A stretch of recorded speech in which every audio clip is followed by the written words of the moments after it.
But me, your man, Louie T. Welcome to the command post. You know what it is. Post up. Take command. I, of course, am your commander in chief, Louie T. Thank you for joining me. Wanted to talk about Washington's official visits thus far. I think the number is up to 14, if I'm not mistaken. We'll take a look at it here in a second, so we won't have to guess. But I told you this first year is going to be really interesting because it's all a guessing game. We really don't know how this front office conducts business. It was so easy to predict things under the Rivera regime because we had a track record. We saw how they went about doing things, and they made it easy on us. This group is new. We have no clue as to how they use these visits. Rivera in the last group, made it abundantly clear that usually it wasn't the guys that they felt really good about that they brought in for visits. It was really the guys they had questions about. So they made it pretty easy on us in terms of what they were looking for in these visits. Whereas with this group, you're not quite sure. Is it a player that they love and they're just checking a box, confirming that this guy's the right fit? Is it a guy with question marks?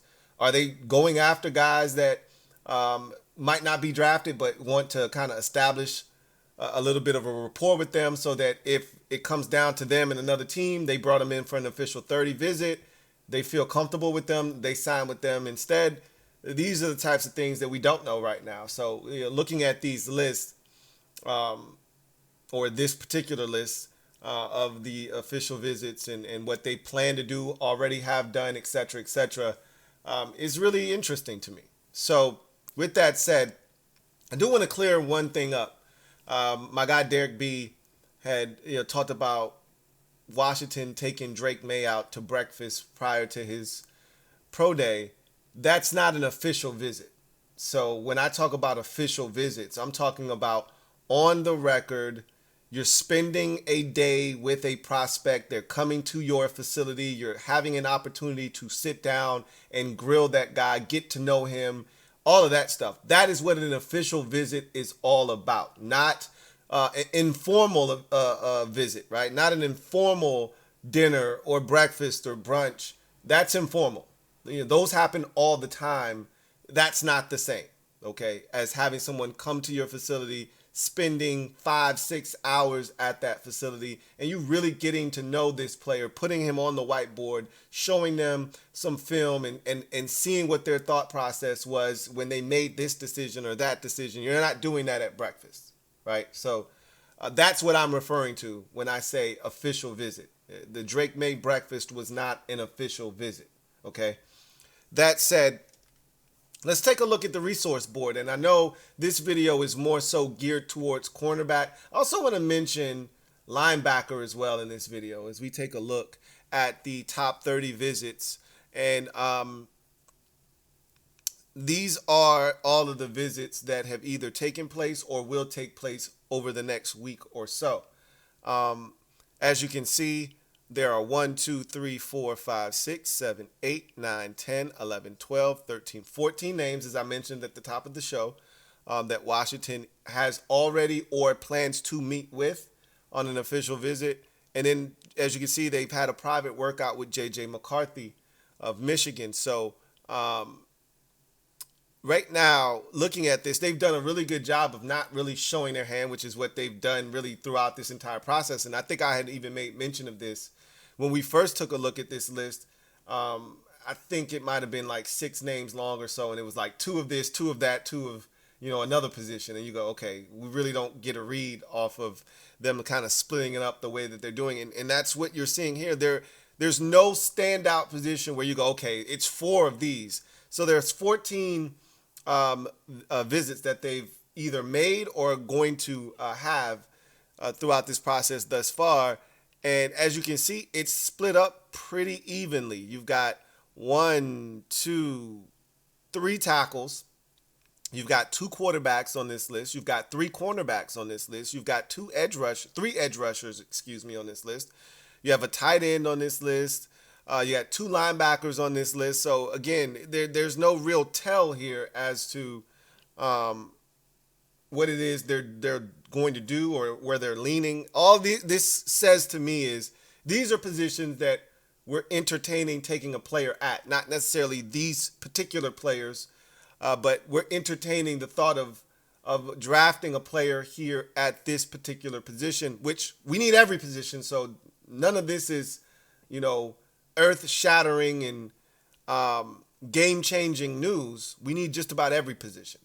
But I really wanted to focus in on two positions in particular because, as I mentioned, with the tackle position on a separate video, the tackles that you see here are all day two tackles, right? So they're kind of telling you where their focus is at tackle right now. Now, again, it doesn't mean that they're not going to trade back into the first round and take a tackle. It doesn't mean that they're not going to take a tackle at, say, 36 or 40, but the range at which the tackles look at on this list are more round three tackles, with the exception of Jordan Morgan, who's probably more of a round two tackle. So they're telling you where they're kind of sniffing around at in terms of the tackle position. I think they're doing the same thing for cornerback and linebacker. Quickly with the linebackers, there are two on this list. Both of them are, to me, fifth round pickish type of guys. Fourth round on the high end for a Trevin Wallace. But I think he and Tyrese Knight are both right around the fifth round type of linebackers. Tyrese Knight was a high production linebacker out of UTEP, guy that's a tackling machine, finds the football, does a good job of getting guys on the ground.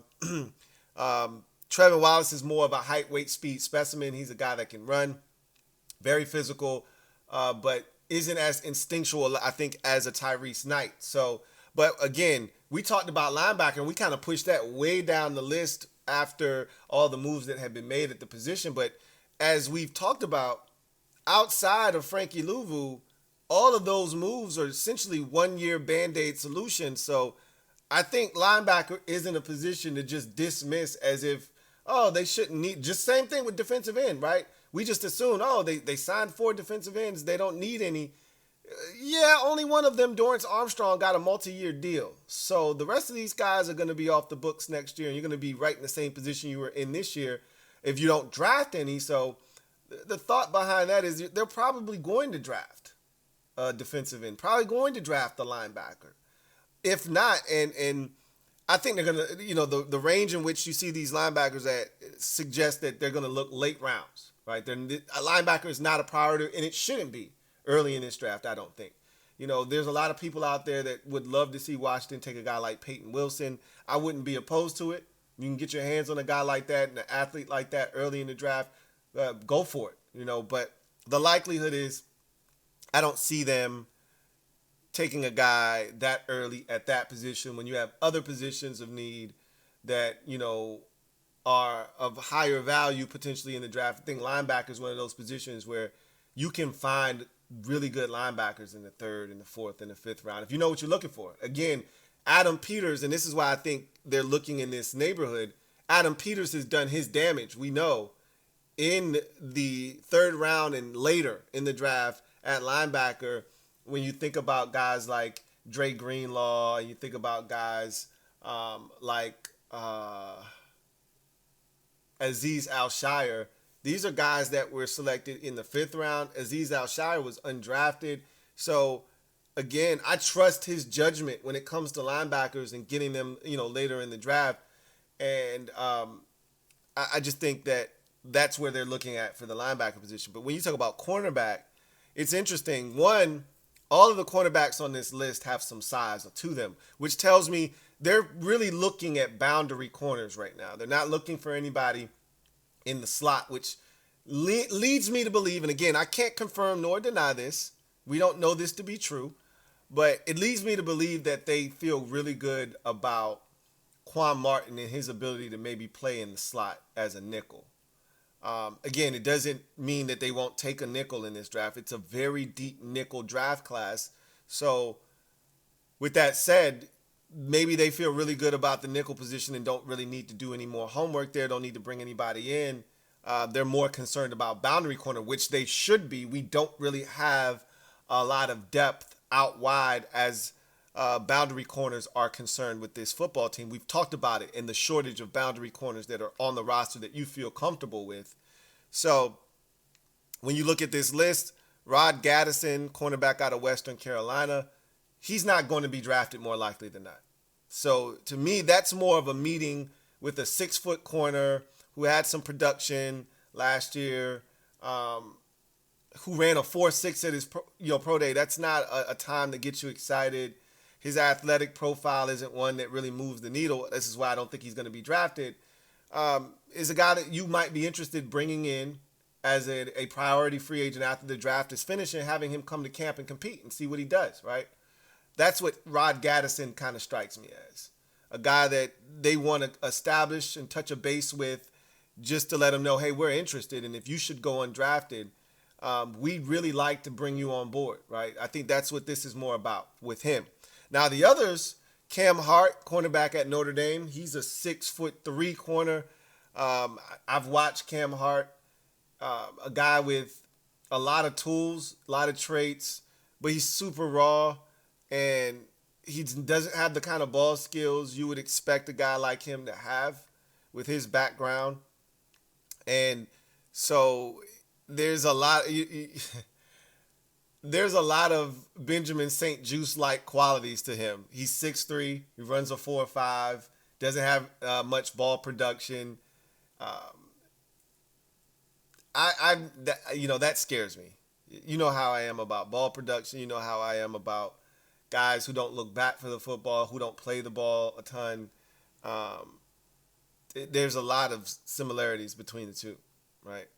He's faster than Benjamin St. Juice, but height, length, all of that stuff all looks the same. Isn't as physical for a guy his size. You would think he'd be a much better tackler and more physical in the run game. So Juice has the edge there, but I don't want another Benjamin St. Juice. I don't know about you. I don't want another Benjamin St. Juice, right? And then Elijah Jones is interesting. He's another, taller corner. Kind of fits the DNA profile of what I think they might be looking for. Has the little ball production, 6'1.5" foot corner. So you're talking about a guy nearly 6'2", with some length. Ran a 4.4, 4.40, so he can run. He, I think, plays some really good sticky coverage. I think where he gets in trouble a little bit is where he has to turn and run. And you see there be a little separation down the field. And I worry about that. I worry about that with these corners, because if you're going to play man coverage, if you're going to be aggressive, if you're going to blitz, you're going to have to be able to play, coverage down the field. And, guys like Elijah Jones, who I think played better underneath coverage. And I'm not sure he's the man-to-man cover corner you're looking for. He might be more of a cover 3 type guy where he can stay on top of a receiver, give him a little cushion. His click and close isn't ideal. It's not the kind of downhill trigger you're looking for when a guy, plants to come back on a 10 back to 8 or a 12 back to 10. He gets out of there, he backpedals and shuffles, and then when he sticks his foot to drive to come back down, it's not as clean and crisp. So, again, big guy, can run, got some traits. I'm not going to question anybody that they select because this is a different staff. And our biggest issue in the past was we got guys with traits and talent. They just weren't coached very well. So if this group can get guys with traits and coach them up to fit their scheme better than the last group, that's all we're looking for. So I might not love what I see on tape all the time, but guess what? You don't know what they're being taught. And that's always the tricky thing when people are, I don't like this player. Well, that's cool. You might not like him in the scheme that he was being deployed in, but that doesn't mean he can't excel and he can't be a big-time playmaker at the next level in a different scheme that may fit his skill set better than the one that he was being used in college. So these are the things that I've learned over time in doing this, is that you can't just jump to conclusions about what a guy is or isn't, can or can't be at the next level because you don't know what he's being taught and you don't know how he's being utilized and if that's the best system for his skill set. So I'm intrigued by some of these players.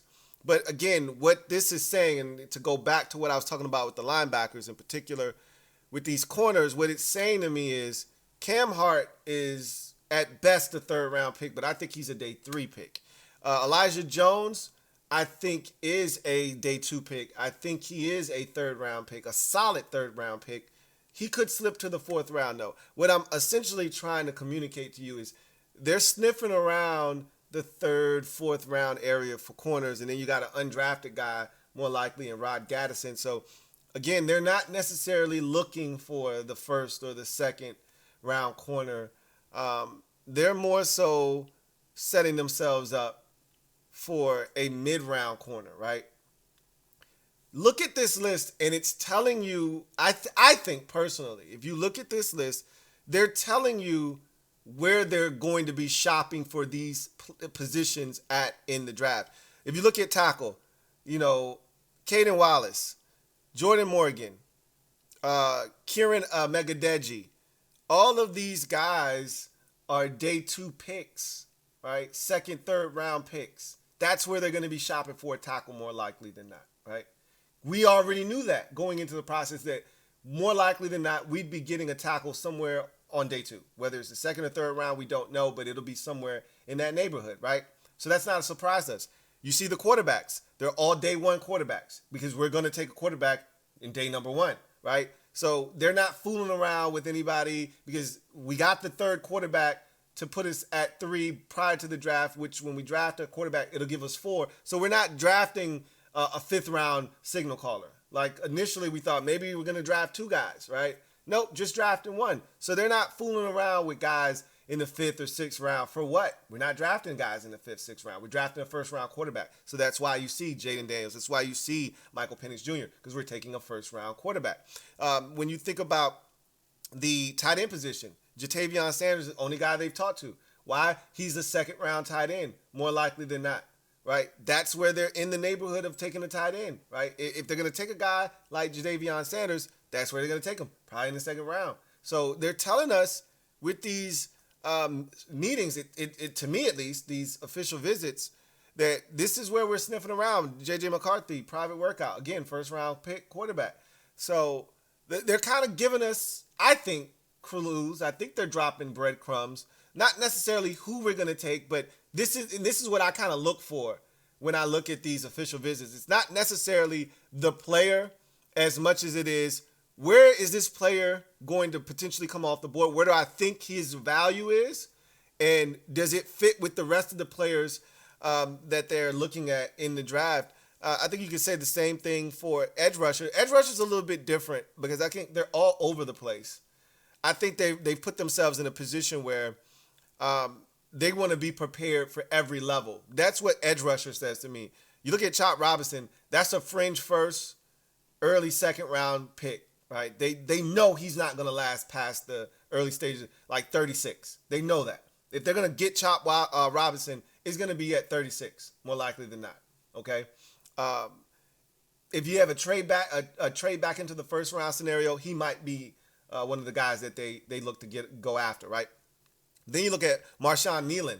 He is a day 2 pick, right? A solid day 2 pick. Middle of the 2nd round, late 2nd round, early 3rd round type of selection. Then you have a Javonte Jean-Baptiste, who was at Notre Dame last year, transferred over from Ohio State. He's more of a 5th, 6th, 7th round type of guy. He's more of a project. He's toolsy, athletic, undersized, but he can serve a purpose if you can harness all of the things that he has. But he's a late round developmental prospect. So they've kind of 1st, 3rd, 5th type of situation. They've kind of split it up and said, all right, we're going to be prepared in the event that Chop Robinson's available. If he's not, then we can turn our attention to the middle of the, day 2 type of situation where Marshawn Nealon and some guys there may be available. And then if that's not available or there's better value elsewhere, tackle, tight end, receiver, you get et cetera, then we can come back and get a guy like Javonte Jean-Baptiste or someone like that of that ilk later in the draft. So I think of all the positions, that's the one that's kind of all over the map, and I see what what their thought process is. The rest of these, it's pretty cut and dry. Tackle, going to take a day two tackle. That's what these meetings represent. Linebacker, going to take a late round linebacker. That's where Adam Peters has had his most success with linebackers. If you look at what the 49ers have done and the success that they've had at the linebacker position, Azeez Al-Shire, undrafted. Dre Greenlaw, a 5th round pick, and Fred Warner, 3rd round pick. So they're telling us we're going to probably address linebacker a little bit later in the draft. Corner, middle of the draft, 3rd round, 4th round, somewhere in there, boundary corner. So the size of all these corners, the range in which I think they come off the board, all of that screams middle of the draft, right? 3rd, 4th round, somewhere in there. So quarterback, 1st round, tackle, 2nd round, 3rd round. So it all makes sense. Everything here makes sense. What says you? Anything stuck out about this? A list of official visits? Any names jump off at you? Anything absent here that scares you a bit or is alarming to you? Leave it down in the comment section. I'd love to hear your thoughts. They're not done, and more names will be added. They're not going to get to all 30 more likely than not, but more names will be added to this list. So we'll see. But the positions have been consistent. There's no running back here because I don't think they're taking a running back in this draft. They could surprise me. I still think there's value in running back. I would still like to add a speed demon at the running back position. And with these new kickoff rules, I think you'd be remiss if you didn't sniff around running back at some point. But this list doesn't include any running backs. Doesn't include any receivers. Does any of us think they're going to pass completely on receiver? There's not a single receiver on this list. Doesn't mean they're not taking a receiver, so it doesn't mean that they won't take a running back. I still think, and I'm holding out hope that they do take a running back. And if they do take one, I don't think they should entertain the thought of taking one until the 4th round. They don't have a 4th round pick, so that would require them to maybe trade back once somewhere in the mix, 2nd round, 3rd round, pick up a 4th round pick. I would prefer to trade back with one of the 3rd rounders, preferably 78 would be the one where I would trade back and maybe move back 5-6 spots, pick up a 4th rounder, and that's what will allow you to draft that running back that I think we should be going after. But that's talking draft strategy. I'm just simply talking about what's in front of us, right? So anyway, I digress. Leave it down in the comment section. I'm always fascinated with these lists of these visits because to me it's less about the actual names, but what the names represent.